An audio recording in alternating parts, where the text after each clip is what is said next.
शिव शिवा बरमोई है शुभ कर्मन ते कब हूं न करूं, न डरूं अनिसो जाय लरूं, निश्चय कर अपनी जीत करूं। कल 17 सितंबर है।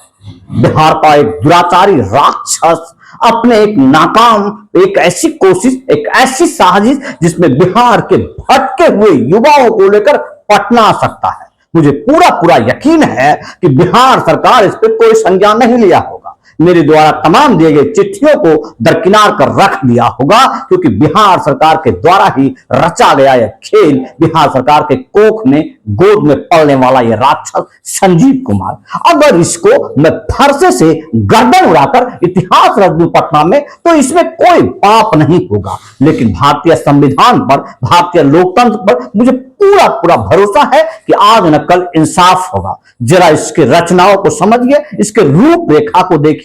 जिस व्यक्ति पर बिहार सरकार के द्वारा मुकदमा हो, जिस व्यक्ति पर किसी महिला का हत्या करने का प्रयास, जिसमें दोनों पैर कट जाने की बात हो, जहां पर रेलवे बत्ती बार कर ढूंढ रहा हो, ऐसे व्यक्ति इस तरह से खुल्लम खुल्ला घोषणा करता है और तमाम आतंकियों को लेकर पटना की ओर कूच कर जाता है, तो यह राष्ट्र के लिए कितनी बड़ी घातक बात होगी। कितनी बड़ी घातक बात यह होगी जब पटना में यह व्यक्ति मौर्या हॉल में या कहीं भी जिस तरह से यह अगर सभा कर देता है, तो बिहार सरकार के लिए कितना बड़ी दुर्भाग्य की बात होगी। तमाम सोचने वाले प्रशासन के लिए, जिसे आप बिहार पुलिस कहते हैं, है तो कैसी व्यवस्था, लेकिन अशोक स्तंभ का ताज तो है उसके सिर पर।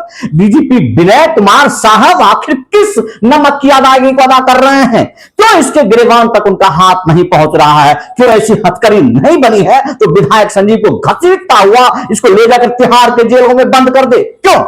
क्यों ऐसी व्यवस्था है? क्यों इतनी कमजोर लचर व्यवस्था है, जहां पर एक भयानक जंगली जानवर, जिसके लिए साफ शब्दों में मैं खुले तौर पर कहा कि सोनागाछी में हुए बलात्कार, जिसमें कि बहुत ही घटिया किस्म के निरोध का प्रयोग किया हो गया हो, वहां से उत्पन्न ये भी, जिसे आप साफ शब्दों में एक अति अभद्र गाली का स्वरूप कर सकते हैं। आखिर ऐसी क्या बात है जहां पर मैं इसकी पत्नी के लिए इतना दुर्दांत जैसे शब्दों का प्रयोग कर रहा हूं, लेकिन ये कोर्ट भी नहीं जा रहा है।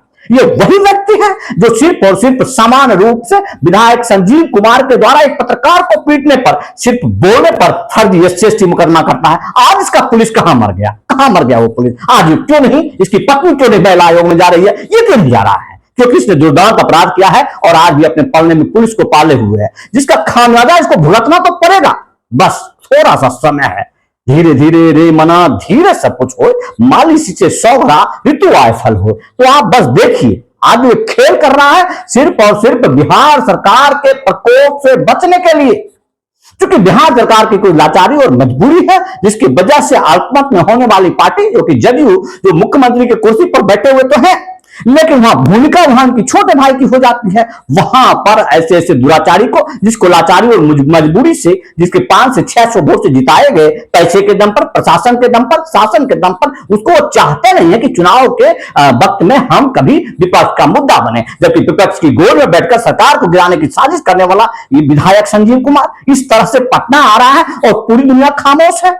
और वो पीली चड्डी गैंग जिसके ऊपर बैटरी चोरी तक का आरोप लगा हुआ है, उसके तमाम लफंडे इसके समर्थन में है, तमाम समर्थन में है।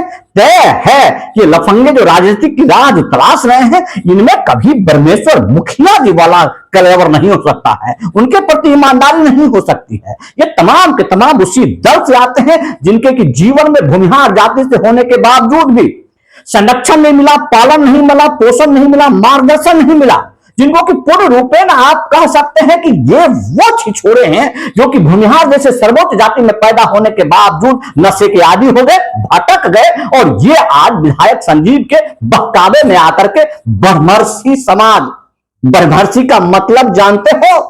अरे भूमिहार समाज में दलित को मौका देकर के उत्पन्न हुए तुम कभी ब्रह्मर्षि हो सकते हो क्या? अरे जो एससी एसटी का दुरुपयोग करे वो ब्रह्मर्षि कैसे हुआ? एससी एसटी को मौका देने वाला कभी हो सकता है क्या? तुम्हारे रगों में बहने वाला खून एससी एसटी का है, तुम कभी ब्रह्मर्षि हो ही नहीं सकते हो। सिर्फ लाछन है भूमिहार समाज के ऊपर, जिस प्रकार से तुम जिस कार्रवाइयां करते आ रहे हो, इसकी गाली, इतनी घृणित गाली के बावजूद भी तुम्हारा खून नहीं उबल रहा है। सिर्फ तुम अपनी सुरक्षा डाल रहे हो, सिर्फ अपने में बुलेट गाड़ी।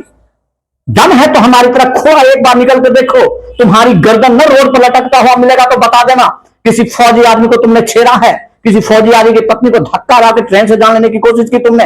तुमने किसी फौजी को जेल में बेवजह कब रखा, फर्जी मुकदमा किया और दुम दबा करके बिहार पुलिस के आंचल के नीचे दुबक कर दी रहे हो। जाहिल, गवार, बहियात, जंगली जानवर।